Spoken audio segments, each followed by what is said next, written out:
یو کس د اسود عنسی په نوم باندې نبی صلی الله علیه وسلم په زمانه کې د نبوت دعوه وکړه. د په یمن کې وو، دا جادوګر وو، سحر او جادو په داسې ځونو کې انتهایی ماهر وو، د لاس صفایي هم زیاته وه، د نظربندي چې ورته مونږ وایو مختلف قسمه کرتبونه کوي، په دې سيزونو کې هم داسې مدی مشهور وو. د لاړو په یمن باندې حمله وکړه، مضبوط لښکر تیار کړو او په دې ځکه په ټول یمن باندې د قبضه وکړه. کم گورنر چې داغه سه والی د قتل کو شهید کو او داغه بیبي په زور باندې خپل ځان ته نگاه کړ، ځان سره بوتل. رسول الله صلی الله علیه وسلم چې خبر شو یمن لوی صوبه وا، د مسلمانانو ته خط ولیکو ول تاسو د قتل کړي، د ملګری قتل کړي. دا ګوره د اسلامي ریاست کچابه د نبوت دعوه وکړه، دا په نبوت باندې حمله ګڼل کېدل.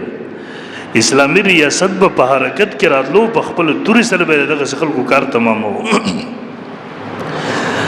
وسو کسان جنگجو د تیار کړو چې دا ولده په پیر باندې محمود. صحابه کرام مشوره وکړل، رسای ورته مشکله و، د چې په کمزې کې به ود کېدو شپه به تیرول، په دې به مختلف ځګونو کې به پیردار ولاړو. صحابه کرامو دا دیوال سورې کو سورنګ وکنو او په دې ځګي ورته راوکن راورسېدل. دغه د سټه توهل شروع کړل، جماعت کې ولا شور شروع شو. بهر د پیرداران وی چیرې دا شور د سسیز دی. مددن نو ورته د صحابه جواب ورکړي، ورته وی په دې وخت کې باغ باندې وحی راځي، نو دغه شور شروع دی.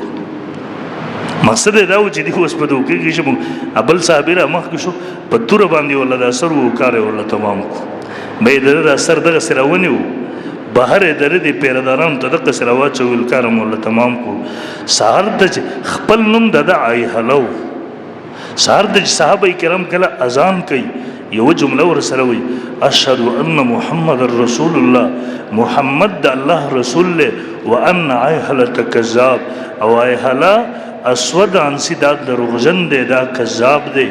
رسول الله صلی الله علیه وسلم په دې وخت کې جبرئیل علیه السلام راغی او نبی علیه السلام ته د ټوله واقع خبر ورکو.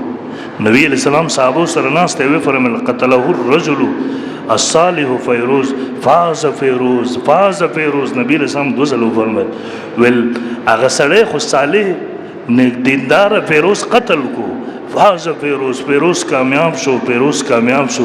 د کم سړی چې پکې بنیادی کردار وغه فیروز او دا هغه زنانه چې د په زور ځان ته نکاح کړي و، دغه تر بچو تر زو دا غولنې فتنه و چې د نبوت دعوه کړي و. اسلامي ریاست په خپل تور باندې دغه کار تمام کړو.